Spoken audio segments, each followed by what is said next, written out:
Welcome back to the Sea Talk podcast. We are super excited today as we are joined by Kenyon Rasheed, the principal VP at NextLeague. NextLeague is a global team of strategists and technologists specializing in creating, designing, building, and operating technology solutions for sports organizations. Kenyon, thanks for joining. How are you doing today? I'm doing good, man. Thank you guys for having me, man. Looking forward to this conversation. Yeah, thanks again for joining. I'm excited to really talk to you. I got to start, though. You went to Oklahoma for football. You then found yourself with the New York Giants in the early 90s, which it feels kind of crazy, right? Shout out Boomer Sooner there. Can you take us through what that was like going from Oklahoma, going to New York, playing for the Giants at that time in the early 90s? Well, I always say it was a culture shock, number one. Growing up in Kansas City, going to Oklahoma, and then going to New York, and just seeing how people lived and the cost of living and everything else it was crazy. But what I will tell you is that that's where I got my start, because it really gave me a chance to see all of these different industries consolidated and give me access to business people doing all of these different things. Right. And so as a person that was very curious, even in college and just in general of understanding how things work, it really gave me that footing to start to understand and make the relationships I needed to then start to understand the business I wanted to go into, which was sports. So it was a really good experience. Do you have any, I believe, if I have this correct, right, your first year, Lawrence Taylor was still on the team. Do you have any kind of code? I know I'm hitting you with it early. No.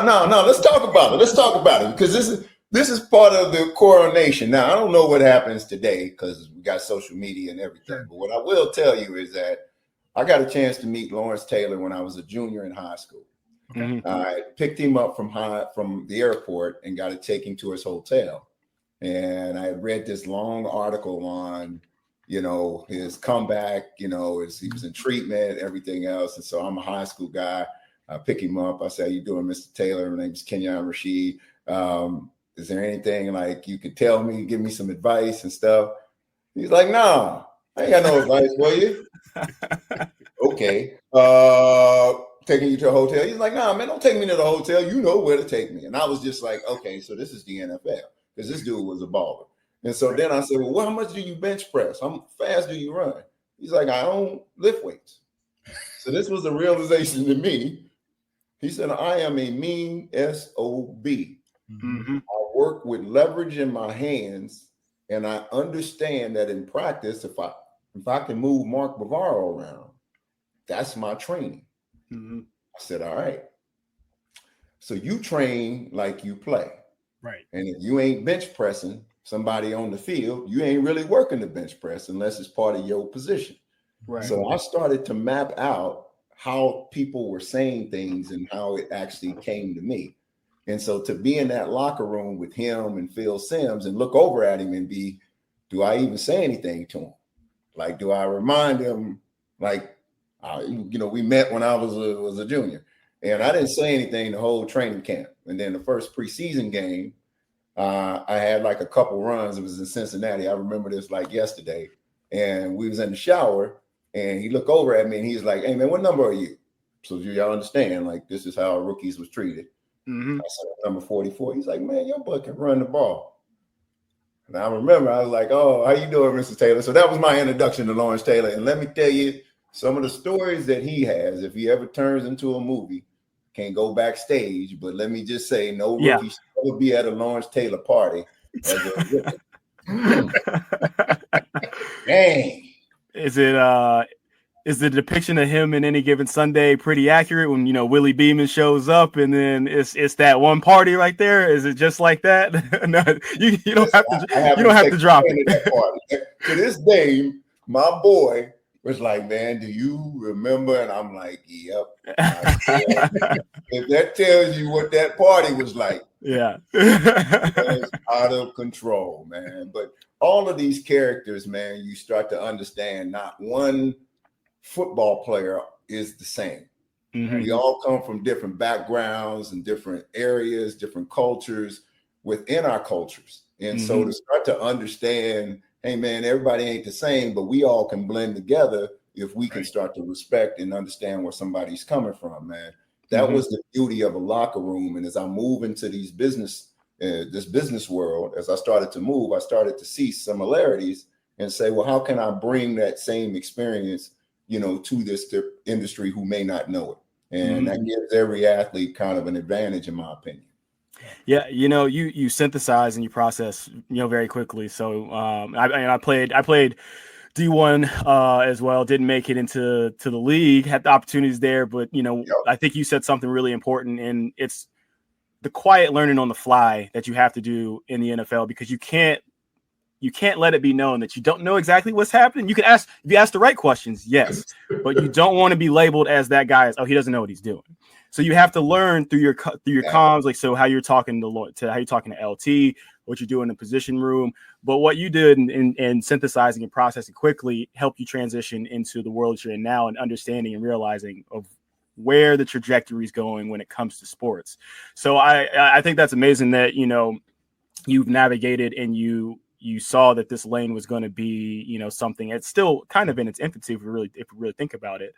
So what was that, I guess, real full catalyst for you to be like, what, sports technology, the analytic game is going to be at, I would say, in a different realm or different sphere to be able to then take you to the path of development that you did? It's a number of different things. And this is kind of going back to my background. Like, what people don't understand is when I retired, I went to work for Oracle. This was in 1998, and I didn't know anything about technology. I didn't know anything about software. I didn't know anything about ERP.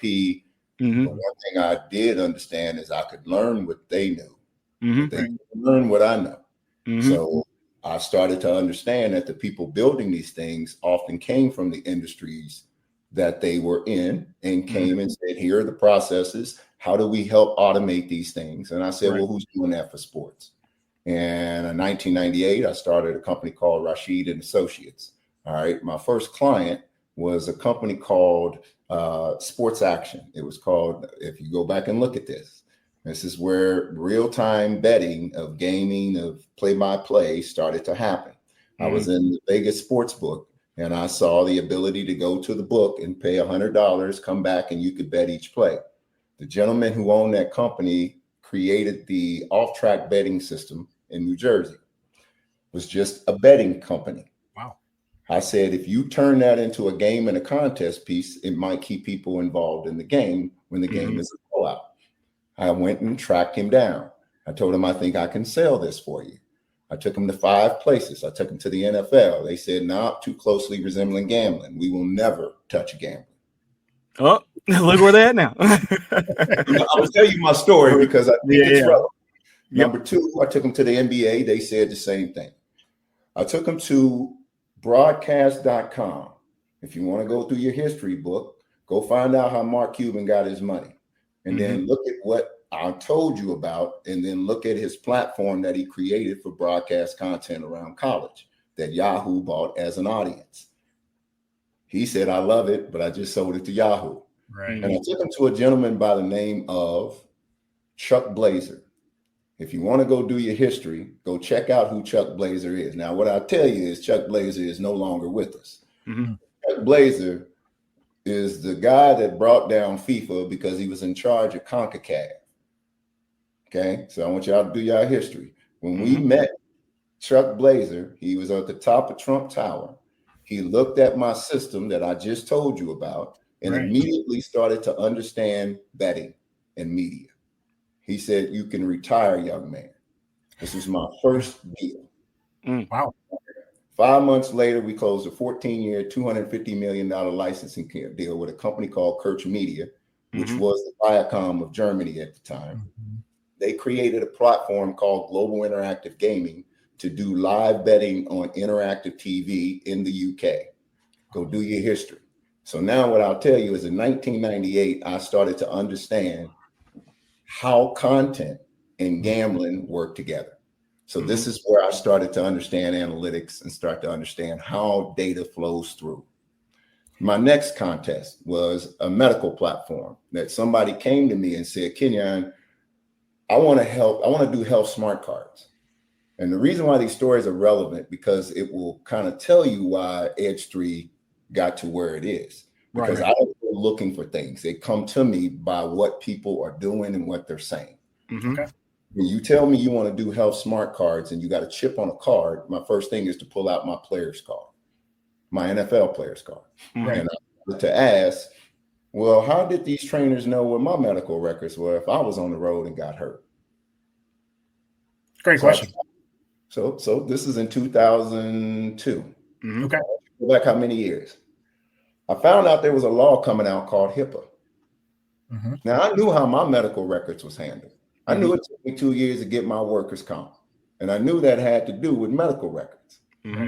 So when I called the federal government and got a definition of what HIPAA was, I applied it to what I knew football and practice facilities and doctors and every experience that I had from a medical perspective. And I found out those are health facilities based on the definition. Yep. Right? By definition, there is a doctor in the building specifically as well. And you keeping my records there. Correct. And you dispersing medication. Correct. And you telling everybody else about my medical record. About your medical record. I was like, they can't do that. Walking the approaches to how to get this done. Walking the training room, got your X-rays up. Yeah, I mean, his knee ain't that. His knee. Yeah. The people at the combine worrying about why they wasn't getting drafted. My story was I knew I had to start to introduce these things first. So I went around to every trainer and asked them what they did, found out that I could create a software that could actually accelerate from a medical perspective every piece that they have to do along and make them HIPAA compliant.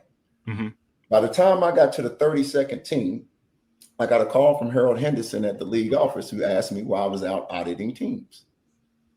I said, I'm not auditing teams. Right. But while we're here, let's talk about how y'all handling HIPAA. I was at the league office a week later. Just want to tell y'all how my life goes. Okay. Yeah. So in the course of doing this, I'm not a doctor. I'm not a programmer. And I'm 27 years old and I'm presenting to Paul Tagliabue, Harold Henderson on liability around medical records, online medical records. I had a doctor stand up that was a team doctor for 20 years. He stood up and he said, Kenyon, players will never want to know what's in their medical records. Now, I ask you, does that make sense to you today? No. I mean, and then you have a whole movie of Concussion that comes out after as well. So, right. So what I figured out about all of this, and I'm telling y'all this for a reason. Yeah. The NFL is a business. Yes. Sports is at the core of everything a business. And a lot of the times it's not the technology, it is the business policies and the methodologies and the commercial relationships around it that are preventing a lot of the things that we know should be in place. Right. But if you just attack it from a technology standpoint, you may be ahead of the curve or behind the curve, but 9 times out of 10, you're not going to hit. But if you can address a core problem, okay, like a HIPAA, okay, like a need for revenue around gambling, then you can start to create technologies which are easy for me that exist in the marketplace that now I can just configure around what's happening next. Right. Not what's today. And it happens in every tree and branch that I've touched, which has been payments, licensing, gambling. I'll get to the payment piece when we talk fan engagement. Because 2015, somebody said, we want fan engagement. Well, everybody want fan engagement. How we get fan engagement? The fans got to be engaged. I said, well, what connects a fan? It was a payment. So on a Saturday, I created a deck. I sent it to the CEO of First Data and the CEO of Global Payments. And I didn't know jack about payments. Right. And I said, what if you could aggregate all of the payment transactions through cards and then start to route that to a mobile app that then lets a fan know what gate to go through because the transactions will actually do it. He's like, I don't know what you're talking about, son. But okay. Yeah. What I did was Mercedes-Benz Stadium was the first cashless stadium in the NFL. Yep. They also was the first to have a direct payment relationship and go check the company that they had it with. Yep, in their marketplace that you can just go in, walk out in their it's for people that don't know, and your Mercedes-Benz has fan-friendly pricing around the stadium. It's the first of the concept. Honestly, I think for all the major league stadiums, and I think baseball, the couple follow suit after, but there's a marketplace within there that you can go in, get yourself a soda, get yourself some snacks without it allows you to circumvent standing in line for the true traditional concession stand. So that was implemented in MBS, and then also subsequently in the True Stadium as well. There's another marketplace there for the Braves. So no, it's a smooth process. Allows you to get up, go grab some food in between timeouts, and then get back and not miss as much action. So it's streamlining the process of the concession stands and also the fan experience, because now I don't have to wait in line. So no, the foresight is you got to do to get there. So this is a great discussion. What do you have to do to get to that end game? You have to start somewhere. So the first question I asked them is, do you own your audience? The answer was yes. I said, can you change the price of a hot dog when you want to react in real time to real-time pricing and what you are being? He said, yes. I said, no, you can't. You got to go through Levy. Right. He said, I can't? No. And if you want to change the price of a ticket, you got to go through Ticketmaster. By the way, the data that you want to get back on your customer, because that's your customer, that is not Ticketmaster's customer. Would you do that if you were Amazon? Would you let a buyer and seller run a transaction, bring their own payment company Exactly. in? He said no. I said, I got you. And by the way, there's money in payments. And I'll tell you about something that I didn't know about payments, which is, again, I learned payments. Now everything that I do, I can look at every opportunity through a payment opportunity because I know how it works. I understand what money is. And here's the deal. I understand how the technologies work. And I sat next to a CEO who gave me free reign to go set up Global Payments as a sports and entertainment division using payments. And Mercedes-Benz Stadium was my first client. Dallas Cowboys, San Francisco 49ers. Because here's the deal. I was finding the fact that they were losing almost $1 million and $1.5 million on payments, and they didn't even know it.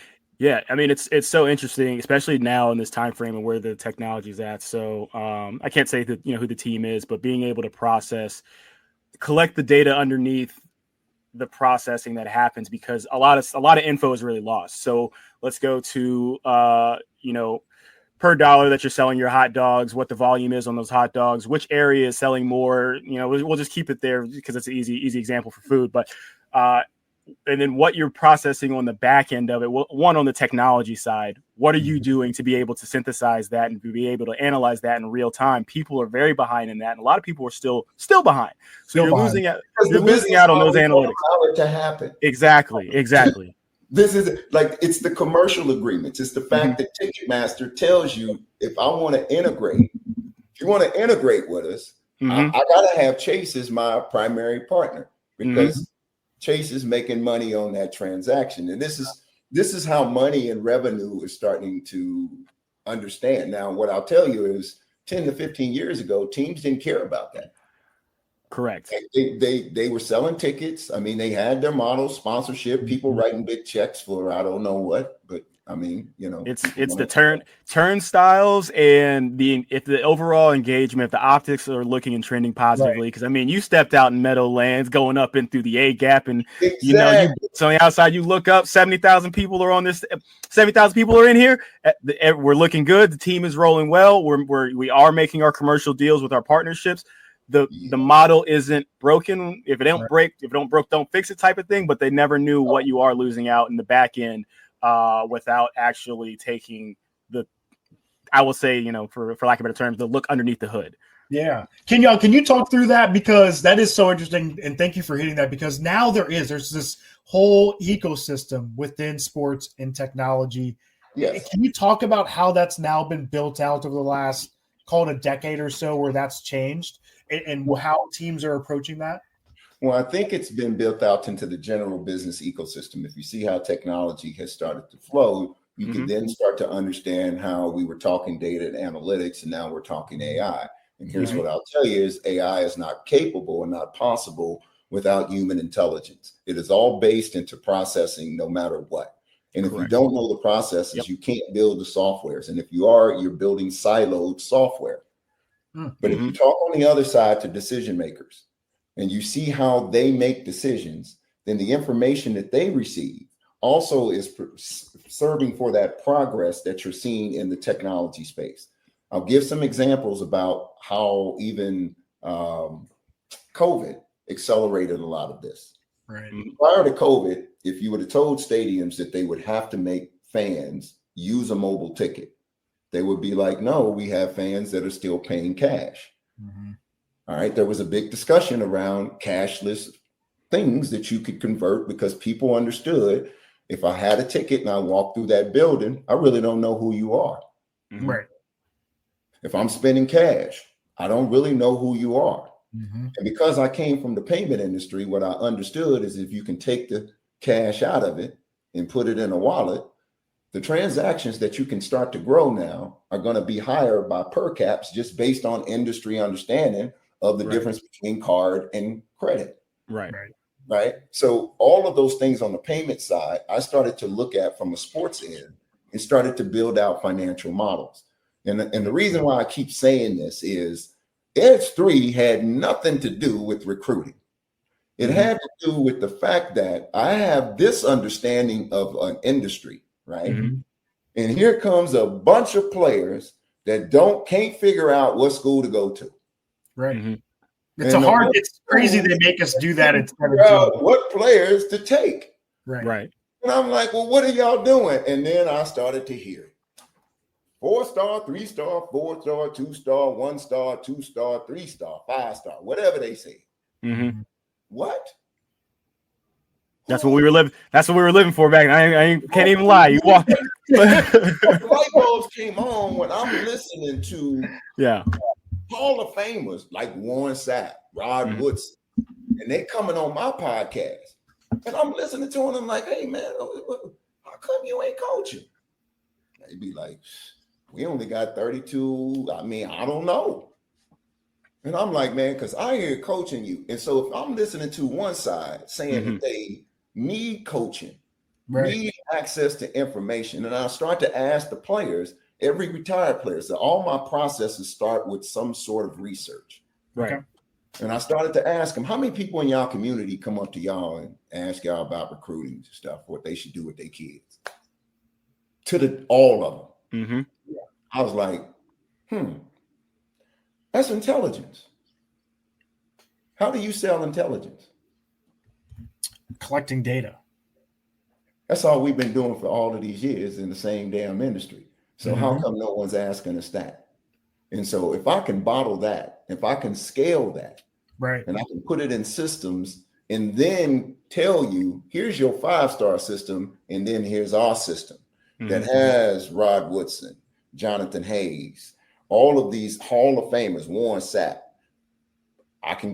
Then I know you're going to take this system over there. How do I verify and validate that? So every layer, if I showed you where we started at Edge3, you'd be like, oh my God, how did you get to this place? And what I'll say is because I sat inside of athletic departments in 2018 and realized they have to change. They need revenue. And because of social media and the ability for us to gather, our voices are going to start to demand more things like pay us what you owe us.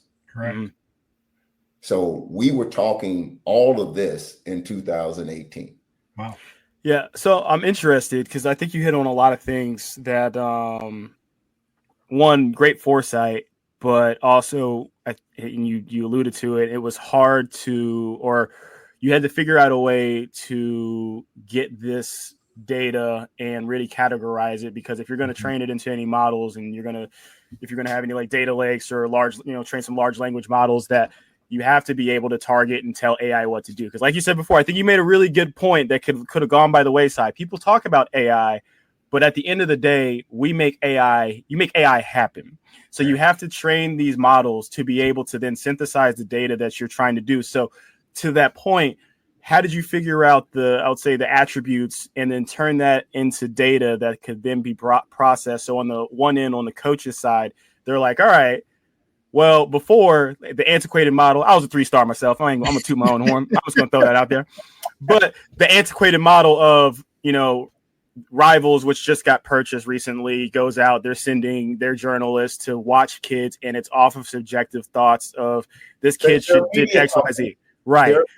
So they're going to, whatever they're going to do at the end of the day is going to drive the views and clicks for them. But also, it's in turn does help a kid out. But you do miss a lot of kids in the get thrown by the wayside.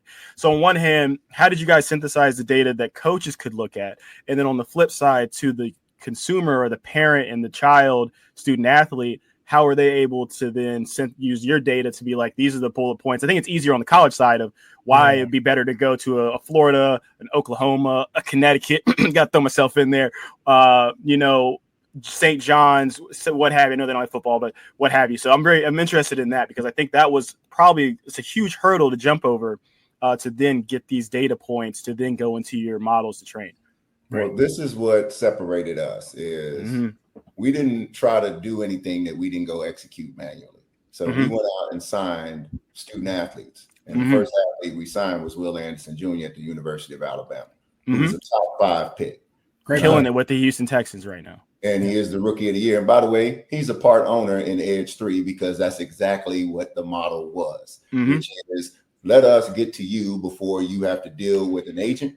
Yep. Then let us start to create criteria based on the data models that I create. We will evaluate them based on these things that we know about their business model. And then we're going to give the data to the parents in their language for them to then try to make a decision. We didn't we didn't say go with this player or this agency. We said, let us start to develop these processes that are in place that we can then get the data back and then give you an opportunity to make a yes or no decision.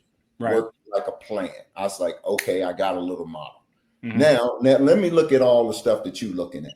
Okay, high schoolers, what are y'all looking at? We did focus group studies. So one of our kids that basically I set on home visits with coaches. And I have videos and data on this because I ask specific questions. And by the way, my questions, they don't change when I'm talking to a company. Right. Because these were business partnerships. And that helps you catalog everything as well as you then go back and put it in.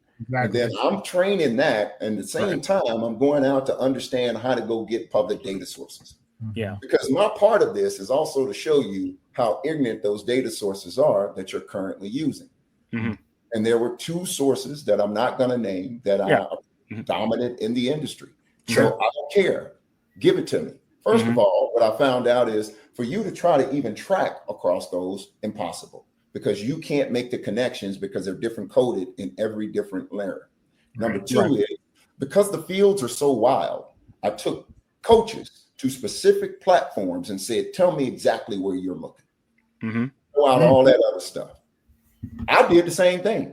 And when we start to go on the same stuff, we're looking at things the same way. And then I start to ask you questions like, Coach, you remember me from Rockhurst High School in Kansas City, Missouri? They said, yeah. The minute you knew I went to Rockhurst, did something come to mind? I knew what kind of kid you were. Because I know Tony Severino. And I know the other kids that came out of that high school. So then what I said is, so every school, the high school, and the history of who comes out of there is also predicated on understanding the risk factor of taking a So think about it. Old coaches used to do it naturally when they went into territories.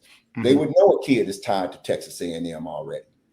That coach's connection and that link, that network is so tight. It's so crazy. You could take a prominent coach from the Atlanta area, high school coach, give you everything. Yeah, let you know from this school, that school. But then that spider web can tell you on a character level where somebody is coming from. So it just gives you it starts to build a picture. It does. And now I can start to build big pictures. So what I said is we went to schools. We had pilot schools. We worked with Wisconsin and Colorado. Why did we work with Wisconsin and Colorado? Well, Coach Fickles was roommates with Brian Jones, my business partner. And Warren Sapp is my business partner, and he sits inside of Colorado. He can tell me exactly what it is that everybody's doing. Yeah. And so as we continue, Jonathan Hayes was a coach for 13 years. Works for Bob Stoops. So when we started looking at position groups, we started asking them, what do you look at? And then if you're a recruiting analyst, what risk factors are you putting in? Like, are you finding the kids are transferring because they're 800 miles away from home? Right. Parents, are you making decisions on how close a school is to your airport? Because as a parent of 3 Division I kids, I know how my wife was. And by the way, we horrible. So if I'm asking these questions, you have to ask them, but you don't know when, and you don't know how to factor that in. So all of that goes into an engine. And we start to look at things that can start to accelerate that. So when I talked to Dion and I would recruit with kids, one of the big things is I said, well, how did you make your decision? Oh man, the coaches showed me a lot of love. Love is gonna have its own. Love is gonna have its own column in Excel and just put Y or N. Why? Did I get any love? No, and I'm on the visits, and I'm like, yeah, what are y'all doing? And coaches can tell you when I was on their campuses, I went upstairs and was like, what is going on? I said, here's the deal. I was about to ask, how much pushback did you get from some of these coaches? Man, they love it. And from day one, they said, when is this going to be ready? Okay. I understand it's a complicated process. For me, it's simple of what they want. They want risk assessment. Right. They want to know what player's in trouble. And before I spend $1, I need to know where should I spend that dollar. That can be it changes, right? There's money tied now, right? Now so there's more, which we knew was coming. So what I said is now you can't just recruit high school. You got to recruit high school, FBS, and FCS. And every year they're free agents. Right. How do you do that when you got a 3-man staff or you just hired 1 GM? Right. And you got all of these data sources coming in. Right. And even if you did have somebody and a data scientist, trust me, I've spent years working with them. Good luck in understanding and translating that into a decision. Exactly. When I sat with Dion said, I used his words. You looking for a quarterback to come from a 2-parent household, carry 3.2 grade point average. Then why do you got all of these people in here that don't have a 3.2? Don't come from a 2-parent, and people can complain and say, well, man, that don't make no sense. He don't know what he's talking about. Not for me to decide. Right. That is his formula. It is his formula. To decide. Not for me. And this is the difference between how we view it. Right. And when you got one coach on the side of the table telling you this dude is a can't miss prospect, and another coach on the other side telling you this dude can't play for us. How do you make that decision? You got to find the middle ground with data, or something with data. To being able what you're synthesizing to be able to give you that unbiased opinion. I just want it, and I need it weighted. Right. Are you a 10-year coach with me and a 2-year coach? See, this is how you start to, when you work with coaches, they start to tell you things that when you ask, how is our system different? Because it's not a system. You don't deliver a product to a market that is consistently changing. It is a living thing. AI has to be a living thing. You have to first start by collecting the data, understanding which sources should be weighted and which sources should be thrown out. Look at the transfer portal. I don't give a damn about the bottom half of the transfer portal. Them dudes ain't never getting drafted. Ain't never know going. They. If you look at it, everybody want to run calculations. The whole transfer portal. Right. When do the people go out of the transfer portal? I'm gonna keep simple things because for me, I have to be involved in every layer of the data for me to look at it differently, carve it out, and then move it to the next stage. Which is why this has taken so long. And then we added, well, what other things value a player? I grew up in Kansas City. If I go to Penn State as opposed to a Kansas, let's say Kansas and Penn State are equal. What do you think I got more NIL value at? It's got to be close to home. Bam. Okay. So if you closer to home, maybe that factors into my overall brand value that I'll put on you. Right. So what we did is we started to build that out in an athlete impact value. Yeah. And what we said is it's also a way for you to measure position groups for a school and what that is worth by simply tracking sentiment and everything around changes at these positions. And I used Jackson Arnold at Oklahoma. I said, if I was a coach and Jackson Arnold came in and asked for $300,000, I'd pull out this thing and say, Jackson Arnold, I want you to look at how many Google searches you had when you was the second string. And when you got named starter, take a look here. Because that's the value of my platform at the University of Oklahoma, because I'm going to put you on TV 20 times and I'm going to understand that my existing audience, just by the position you play, increasing your brand value this amount. Right. Nobody thought to do that. Right. The minute I explained that to Wisconsin and Colorado, they said, man, can we use this for our recruits that's coming in right now? Yeah. Because on one hand, because it's a double-sided coin here. So like the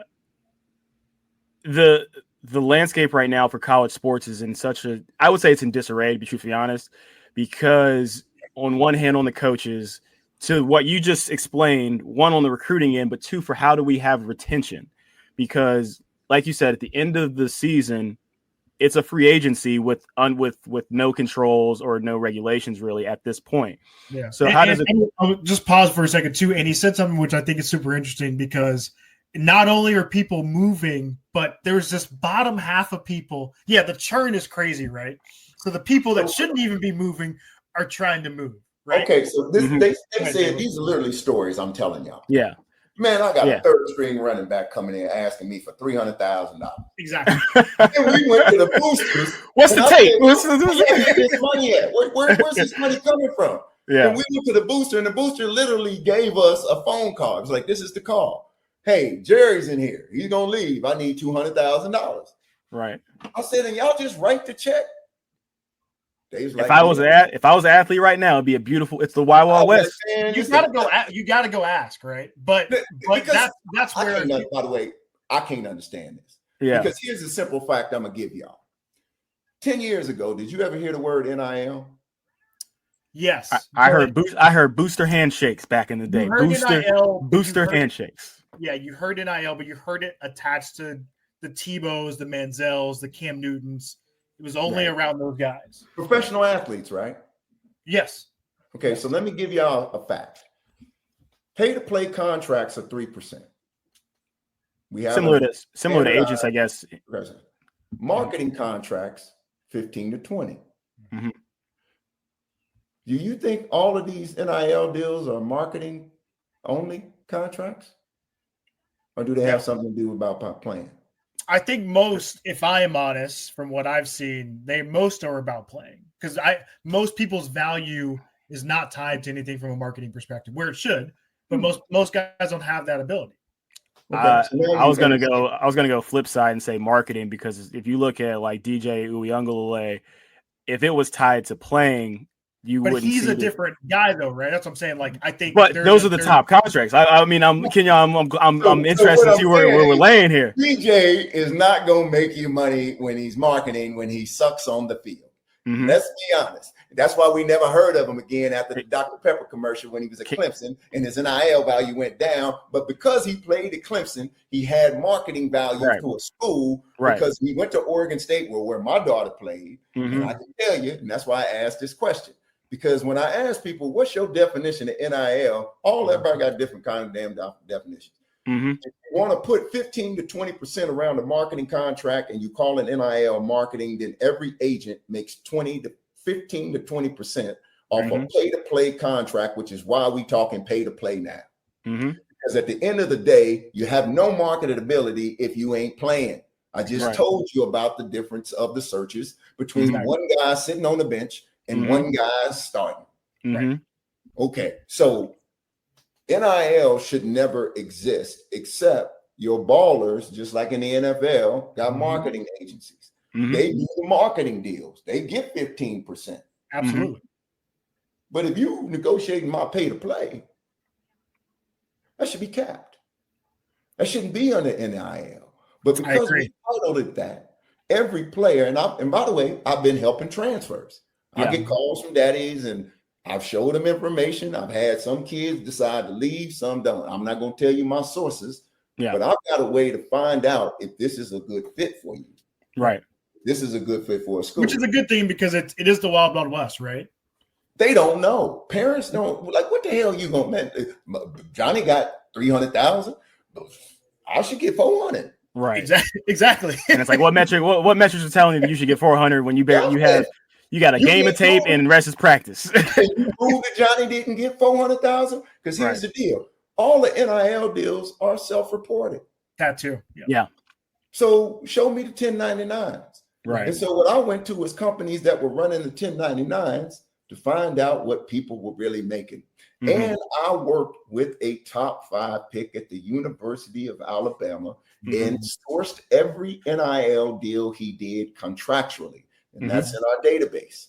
So here's what I'll start to tell you. All of these things start to come out with baselines. Right.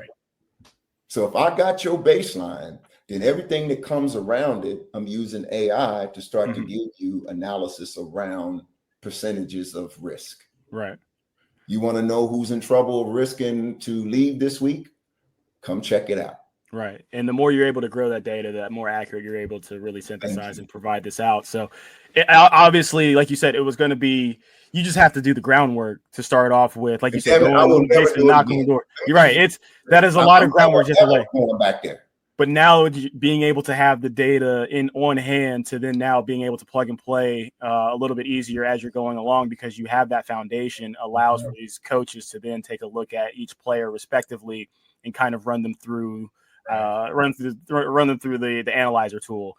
And so now to the coaches, because I think Dion and I know that, with Warren Sapp being a partner and the Colorado connection, Dion did something that was completely foreign to the college landscape, but he did change. I would say from a coaching perspective that you have 3 years. You got 3 years. Some coaches 2, and depending also in whatever 3 to 2. But with that, Dion came in and was able to, people, if you could agree or disagree of the strategy on how many people exited, and then how many people they brought in, but you're able to change a culture in a 1.5-year time frame to then be successful in your second season. So now you have coaches that are year 3 or almost maybe year 4 and not as having that same success. And AD athletic department's looking at it, like you said, it's all about dollars. Well, what are we doing from the economic impact that we should be having here in Santa Cruz for New Mexico? I'll just say New Mexico. Yeah, this dude drove $18 million on a game. This is what I tried to tell you. You got a 5-star recruit to go to Jackson, Mississippi. This is how long I've been tracking the Dion story, which I told everybody. If this dude go down there and do what I think he's about to do, which is bring in his NFL dudes, bring in his NFL partner money, leverage his platform to go to ESPN to increase the profile of the school to generate more capital, leverage that up to a bigger school, bring these people with him, go get more people, meaning Warren, Marshall, just go through the athletic department. You got Michael Irvin on the sideline. I'm trying to tell you, if I was a high school kid, I'm going there. Right. Yeah. Especially if I want to go to the NFL and learn from NFL people who gonna give it to me like my culture and what I come from. And sometimes that ain't for everybody. Dion is the most intelligent player I have ever run into. And I tell everybody this. This man is extremely intelligent. He knows exactly what he's doing. And I see his model working. He changed, like Taylor said, it feels like he did. He changed because a lot of coaches, you come in, you get this short window, and Dion came in and said, I'm going to do it the way that I want to do this. They hired him right now. They hired GM. Look, Shaq is the GM at Sacramento State. Exactly. Yeah. This is where all of this starts now. Now I'm not just looking at you for your experience. I'm looking at you like, man, you might be able to help us market. You are a differentiator of what our business is. And by the way, that's why I went up and ganged up with all of my dudes, Gary Payton, Horace Grant, because we've always moved like that. We believe our network is our value, no matter what. No matter what deal, no matter what technology, if everything that I do, I involve my dudes. Right. And so Dion the same way. And I think it's relevant to what we're seeing right now in the movement. No, and I think everything that you've put together obviously was the calling card to being able to then, you got acquired by NextLeague because they're looking at the value that you're able to bring in a spot. This all goes back to the 2 minutes early into this conversation about the foresight that you have in your operation, in the league, and how you started off, picking up here and there what you need to do with the Giants, and then from the Giants being able to transition from Oracle into this space and being able to identify key indicators of what's going to be coming down the pipe. Yep. And so now you have a league, and we'll just call NCAA a league at this point, an unsanctioned league, unregulated league. Yeah. We don't know what's going to happen next with this league. Right. And you need to have some type of pragmatic way to be able to analyze players to save your job, because in this instant gratification world that we're in now, people are going to look at the model that Dion did, say, look at the economic impact the school had, the community had, the team had.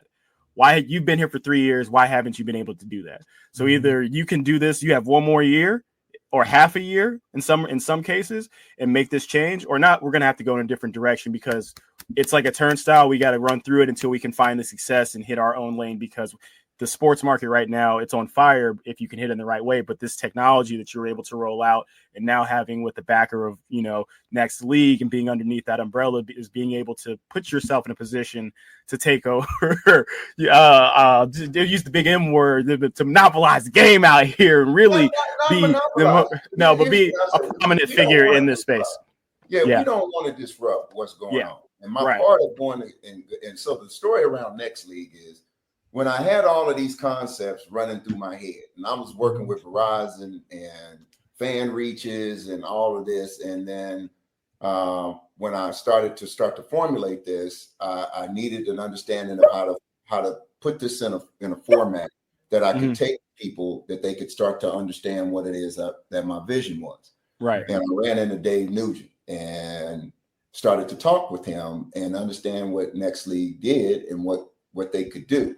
And they are the ones who did our discovery. I literally paid NextLeague, but I told everybody I believe their process everyone should go through, because they have an amazing way of breaking down complex technology in a simple format and then creating a language for you to be able to go to market with. Mm-hmm. And they've done it over and over again. And so, and I just really love the way that they move through it. Now, he wasn't able to understand enough to say, let me invest in you now, because he couldn't see the college market like I saw it. Right.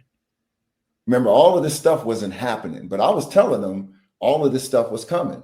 And so when he sees me go out then and secure a partnership with IBM, right? Mm-hmm. Secure schools. He sees the marketing coming and the investment that we got and the schools that we able to see. And he's like, and then he sees the college market and he's like, okay, I see that you got something, and I see you are able to, again, see the ahead of time.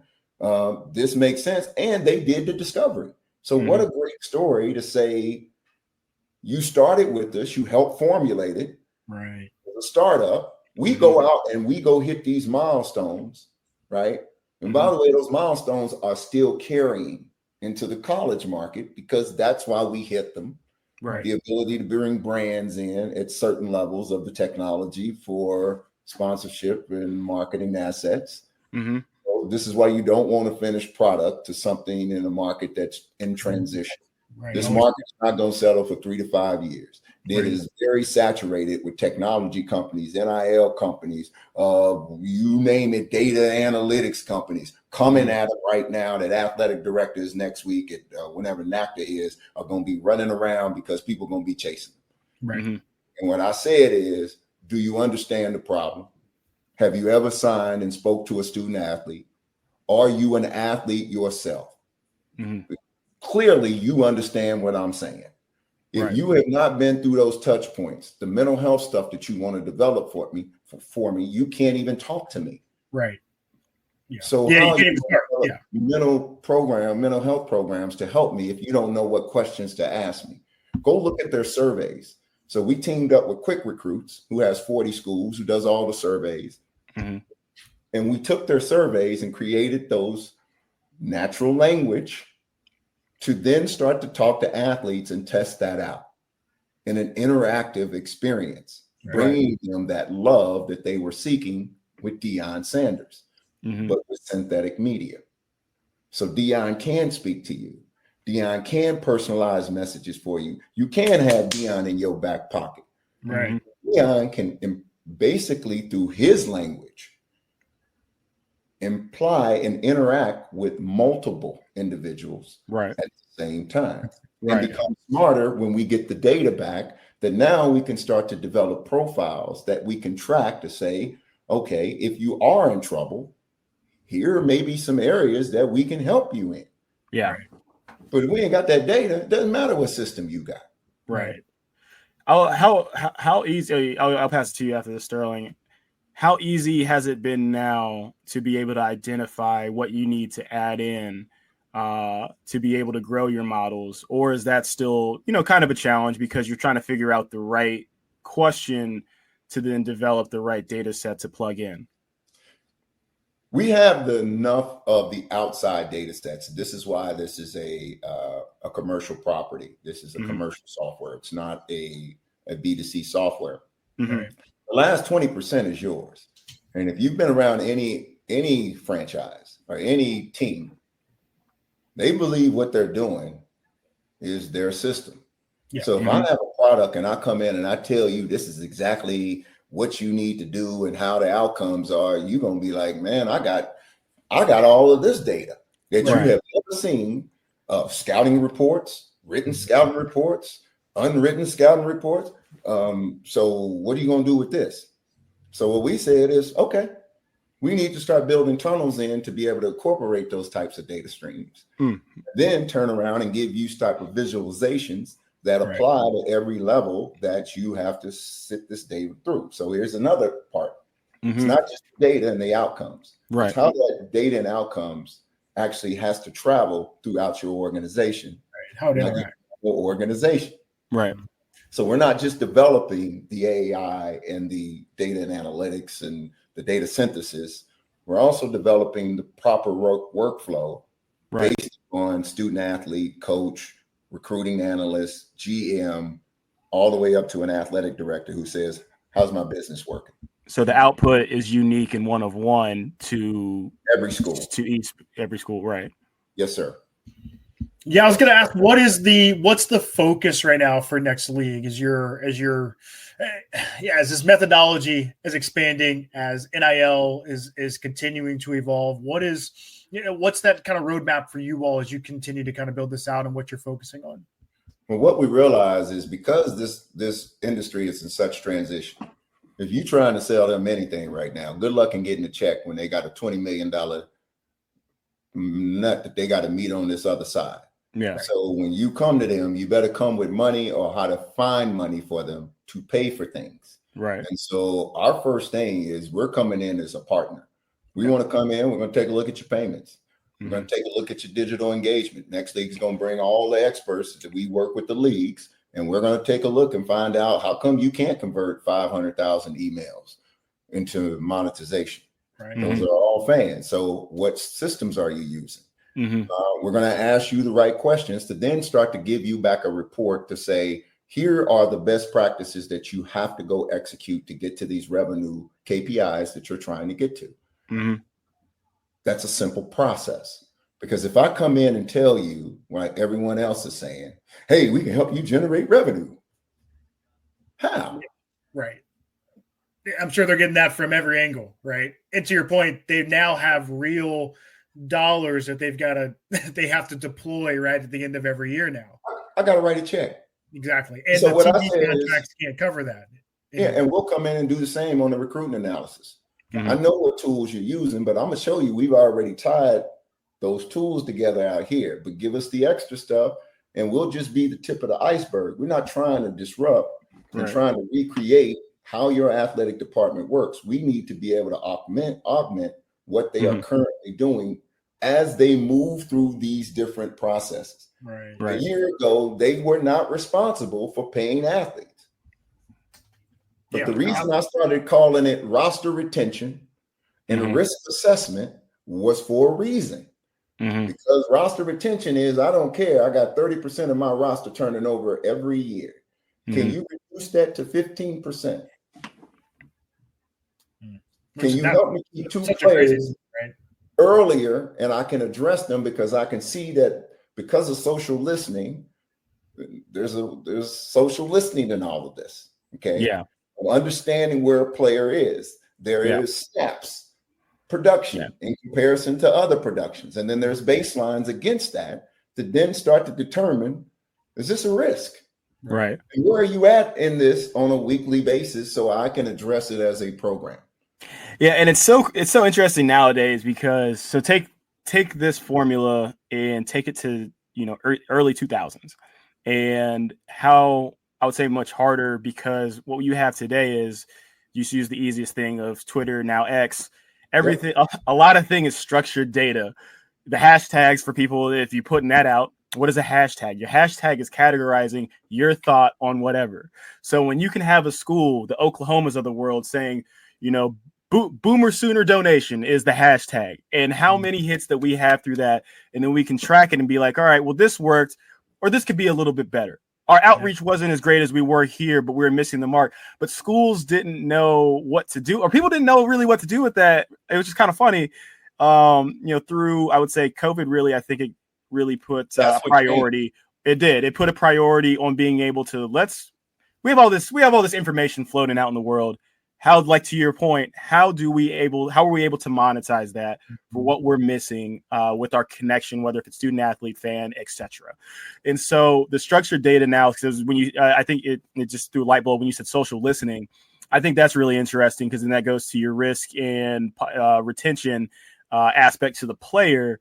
So I just think and again, I've said foresight maybe a million times. If you were doing a drinking game for foresight for my word of the day, possibly you'd be a little wavy right now, because I think you really have embodied that throughout this whole time. So, where does your team try to identify with that foresight of what, I think this is going to be the next, kind of indicator, or is it just through your conversations with, players and coaches that, that's where the development comes from? First of all, man, that is an excellent question. Because what I get a lot is, man, how do you come up with this stuff? I'm like, how come you are not? If you having the conversations that I have on a daily basis, which I tell everybody, on a daily basis, I'm talking to an 8th grader and the CEO of a $500 billion company. Right. I mean, man, come on. And coaches in between. And I'm just listening. I'm hearing what you do. I'm hearing what problems you have. And my job is, and my partner Brian Jones will tell you this, the first thing we tell folks is, if we can't help you, why are we here? Right. And we ain't gonna come back until we got something that speaks directly to tell me what it is that you want. I've spent 25 years going out finding it, trying to find people, and then convincing companies to say, hey man, y'all got to change if y'all really want to do this and stay in here, because we've been on the ground level. This is a situation where everything revolves around one asset that y'all are not understanding that we are. And we are more than just a name, image, and likeness. We are athlete intelligence. The AI comes from us. That's why I call it athlete intelligence, because we all have it. If I ask you where you went to school, how you made your decision, there's another kid out there that's wondering that same damn thing, and a coach trying to figure out whether to take a person like you or not take a person like you. Right. That's it. Yeah. Let me. I want to, and I know we're getting close to an hour here, so I want to. I'm sorry, guys. Y'all asked me on this podcast. This is perfect. This is amazing. I want to ask this because I feel so. I went to Indiana, like Taylor said. He went to UConn. I'm sorry. Y'all had one good year. Now everybody's talking about they went to Indiana. I ain't heard that. Before my boy went to Indiana, Chris Lee played. He's with the works for the Falcons. Seriously, I saw him. He had an Indiana shirt on, Indiana hat. I'm like, come on, y'all. 1 year. I am happy. I am happy to throw that in there. No, it's that. I appreciate that. He hangs the jersey proudly in the back. I do. But no, my question there is, like, you have all this. It's been so fun to kind of learn how you're captivating data, what you all are doing at NextLeague. I am curious. Taylor and I both, I think, had chances to transfer. This is before you had to not sit out for a year, right? Or where you couldn't transfer without sitting out, I should say. Yeah. What would you say to a lot of kids out there that are bouncing from school to school, maybe chasing a little gratification in terms of money? What do you say to some of those kids that are doing? And why I ask the question is I feel like I have such an amazing one. I had a great experience in Indiana, but I also have a place that I can kind of call home. I've got alumni. I have all this huge network of people. What would you say to a lot of those kids that, to your point, you're not going to play pro? You're this experience in college sports is unbelievable, but I think there is something to kind of staying put at one school and being able to grow within that ecosystem. What do you say to that? Well, the first questions you got to ask is, why do you want to transfer? Like, I mean, my daughter called and wanted to transfer. And as much as I wanted to tell her hell no, I couldn't. Even though I knew it was hell no. Because you ain't got another job lined up. And they giving you some money. Yeah. And who cares whether you playing or not? Right. Who cares? What is your ultimate goal? And so the first question that we would ask student athletes, separate of the parent, was, what's your objective for your son or daughter? Okay, for the kid, what's your objective for you? And if happiness or being closer to home is important to you, then fine. But we found that wasn't 90% of it. It was, I wasn't playing, or I don't like a coach. And then I would ask, okay, well, let's say another coach came in next year. Would you like it better then? Okay, so do you know the coach that you're going to now? Oh, you only met him once. So you don't know nothing about him. And he don't know nothing about you. These are all partnerships. The difference is the coaches and the kids that we sent to college, meaning we got kids right now that are playing at Division I schools. All of them came in with a template to their coaches. We want to have quarterly meetings with you, regardless if this is going well or not going well. But we're going to have meetings around what we discussed originally of what the goals were for me to come in here and what you said your goals were. Right. So if we're going to have a disagreement, it's going to be about something specific besides you don't like me or I'm better than somebody, because that's irrelevant, because coaches are working under a system. Doesn't matter what and how talented you are, is I need this right now. I don't need a great running back. I need a great running back that know how to block. Right. You know, you might be a great runner and receiver. I just need a blocker.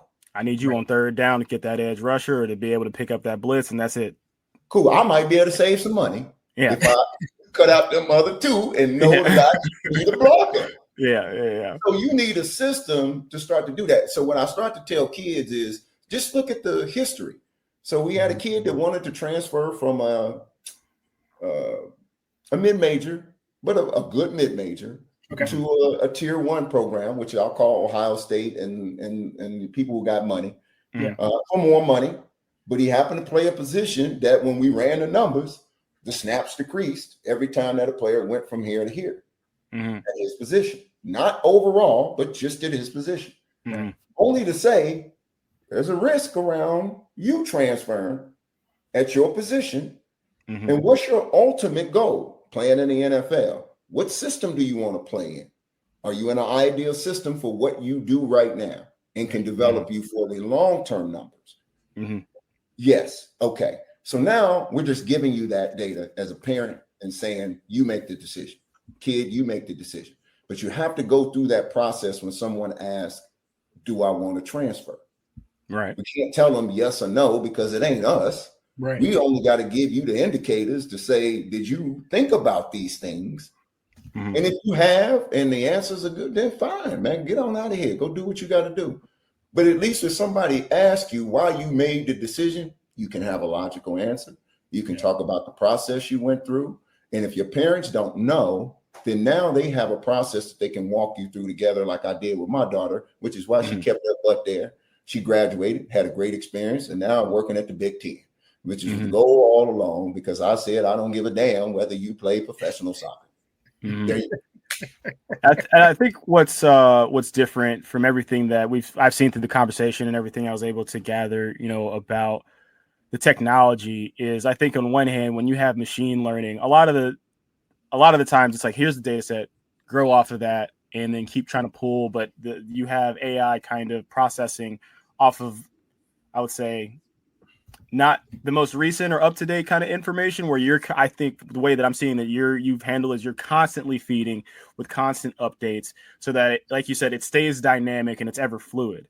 And so the way that you have and the way that you're utilizing AI is in a way that continues to keep it relevant, versus let's take I'll just say a chat bot or something that's had conversations between the three of us, and then it's using that to then put out synthesize some data that then you're going to pump into it, and you're going to just miss a lot of key indicators that you've been able to develop personally off of your 20 plus years out on the road, and continuous updates and upgrades to that information. And I think that's what's a huge separator, and I think what makes this a great resource for colleges, parents, students, etc. And I think that's amazing. I just wanted to highlight that, because I think that's a huge difference that I haven't really seen with other MLs that people have. And it's, hey, take this data set, tell me about it, and I want you to learn and grow. And I'm not going to continue to help you the way that you should to be able to really give me accurate readouts and outputs like you have. So I think that's really cool. I just wanted to highlight that. I just wanted to say that. No question there. Just thought it was cool. If y'all want to know what's coming next, is my recent project is Sideline AI. Mm-hmm. So that we can stop. That actually was my last question for you. You've been on the forefront of all these things in sports and technology. Yeah. What do you think is next? Okay, is the chain gang going to be digitized over here? What are we looking at? So what I want you to imagine is the ability of having all of that baseline data on players and everything, but also adding real-time data using GPS, sideline video, networking to actually be able to push this, and then show the possibilities of how coaches communicate around it during the course of the game to get smarter, and for players to get smarter. When you see players over there circling on their tablets, what are they circling? What plays are they pulling up? So what we've already designed is a prototype for that. You're going to be seeing that, and that's going to be fed into an Edge3 engine that gives you even better and more accurate data results in real time. Meaning, I need to know if your GPS unit, if you ran 1.3 miles before we get to halftime. I can't make adjustments in the game right now. I only make them in between plays, and it has to happen in 35 seconds. To actually execute on anything live game day, as you continue to add more technology to the networks, you need a network that can power that first. So that's where we started, to show the power of what a network can do with a GPU like a NVIDIA that can translate metadata and video and sync it at the same time. And then display that on a tablet for a player to see in between plays. Real live edge data processing. Similar, I would say, to, what you see from RIP to their team right now, since he moved over to Ferrari, but Mercedes, this is over in the F1 space, and what they do on the track. And then so it's live, all the data points that they collect, and then they're able to put it to say, because I'm a driver. I'm a driver. I got a whole team back there. You the first person that made that match, because what I said is that's what we talking about, man. These dudes are high, man. These are engines. Technique, everything. I got one person watching one thing, one person watching another. So all of those things is we're starting to take more data on players, because we are putting GPS devices on them. We are putting multi-camera angles. We are measuring space, distance, acceleration, all of that stuff. Where the hell are you going to be able to socialize that in a course of a game? And actually have the video, and then the broadcast, and all the angles and everything. People, man, you can't do that. And the number one problem we said about tablets and video was this shit doesn't work. Let me add, I know I want to respect your time, but I think you just brought up something, and I want to be a devil's advocate here. Just because you played it at the highest level, I played at a high level.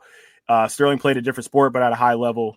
So now let's say on the contract end, and let's say for you, Kenyon, every snap that you had, let's say you had 34 snaps. Of those 34 snaps, your average output was XYZ of a base meter for effort. Let's put it that way. Yep. Mm-hmm. Do you see contracts or in the future, teams writing in, well, if we see that when you're on the field, because we have it metered, and then it's factual here, that you are below the output that we normally receive, that we can then dock you in some, or you're not going to be able to hit your incentives, and so, but it's written to your contract. So do you see the data and all of the collection points being able to negatively affect athletes because it's all about dollar signs? And if we're not getting 100% output from you on the field, then we should be able to write that in the contracts and hold you accountable in a way. And then secondarily, with that being metered, do you see players potentially having more injuries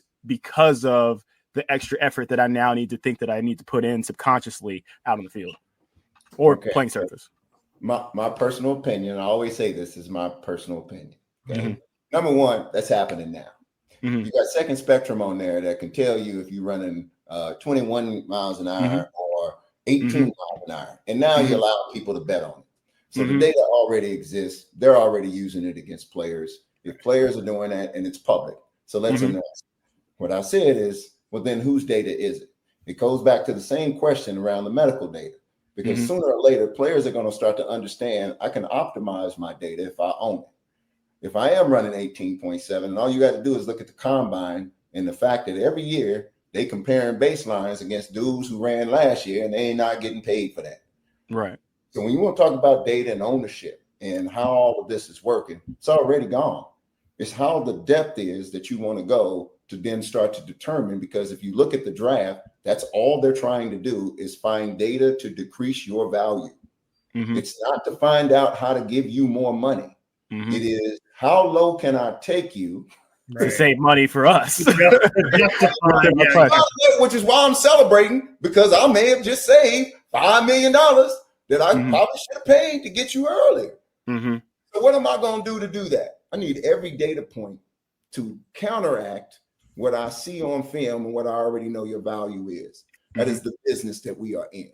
So the question is, how much data do you got? How much data do I got? Right. If my data is deeper than yours and I'm going to areas, I'm a win in that leverage in the partnerships in terms of negotiation.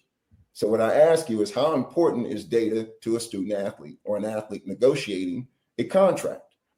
How important is it to a school? What we say it's very important. Right. Let us go help you get those data points and be able to socialize them where you can start to make decisions, and that you are equal in terms of understanding all of these things go into whether you are successful or not. If I give you $1 million, and this is the analogy I gave to schools, you just gave me $8 million, right, as an NIL deal, right? You leave after 2 years.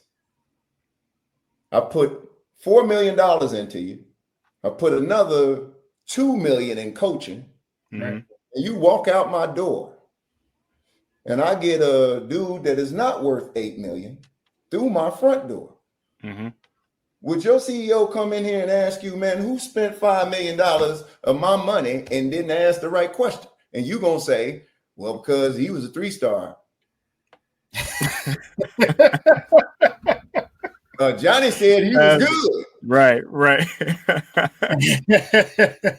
I sure did like him. He was a great kid. Get out. Get out. Leave your keys. As a matter of fact, leave those shoes too. Those shoes are ours. Leave it all. This is what it's coming to. Or you're gonna sit down and go, man, this is what we went through before we made an assessment against the risk of losing this $4 million, which is what investment companies do. Which now PE money's coming into the space. I'm not going to give you money unless you're doing this. Exactly. Because I can't make money with the way that you are doing your business today. Yeah, it's too antiquated. Yeah, it's too antiquated. Right. It's antiquated, man. So we know it's got to change. And what I said is you picked up on it quicker than anybody, because my guess is your lens is like you listening to this stuff like, okay, yeah, man, you checking boxes because of your intelligence of where you came from. Right. Yeah. No, no, you're totally right. That's so funny there, right? The PE aspect and like what would happen. So, Kenyon, this has been truly amazing. I know we went a little over time, so I appreciate you sticking with us a little bit. Can you tell them where they can find you, social or anything like that from a NextLeague perspective? Yeah, just go follow NextLeague. Go to nextleague.com. You're going to see plenty of me there. And by the way, we have a college summit coming up on June 26th that we are trying to get companies and we are trying to get schools that are interested in attending. Please reach out. We'd love to have you. Number two is we have a NextLeague University. It's been going on 2 years. And it's the greatest thing that I've seen for young executives looking to get into this industry, and especially executives that look like us. They may not know that these technology spaces exist in the sports industry and that they can work there. Because part of what we are trying to do is raise up this generation behind us that can't see all of these opportunities when they just turn on the TV and see a broadcaster, a coach, and think an agent and think that's all that they can do. Mm-hmm. All right. My daughter went through it. So I sent her there. And as an athlete, she walked in and didn't believe how smart she was because she was in there with people from Columbia and NBAs and everything else. But part of their exercise was breaking into personas and groups and learning how to work together around real world projects like an NFL flag app. Mm-hmm. Very cool. And what she understood was by being in that room, everything revolved around the female athlete, and she was a female athlete. Mm-hmm. So she could contribute to the conversation and in fact lead the conversation because it was based around her. Right. She went back to school and leveraged that, and she's working for the Big Ten, where she just hosted the largest community event for a Big Ten school because she knows how to get athletes to the table. Right. So I say that because that is what we are trying to do ultimately with these schools is we want to help. We want to help both sides, but we also want to give folks who don't understand our industry an opportunity to come in and learn it from our vision of being in all of these different buckets. Mm-hmm. It's my attempt to give back to what everyone has given me, who's taught me all of these things by allowing me to be in these rooms. Mm-hmm. And Dave in NextLeague is putting that to work. I'm extending my network by learning more and more. And he is a person that I look up to who sees the world like I do from a technology standpoint. So I really want to emphasize that about NextLeague is we specialize in listening to problems and bringing technology solutions or giving you advice to help you start to build out your business. Fantastic. Yeah, that's awesome. No, and honestly, I'll connect with you offline. That's something that it sounds unbelievable. Would love to kind of help push that in terms of marketing there. So, again, thank you to Kenyon for being here. Thank you all for listening to the Seed Talk podcast. As always, you can find me at Steve Mac. Find Taylor at TaylorMac29. Continue to rate, subscribe, and we'll see you in the next edition of the Seed Talk podcast.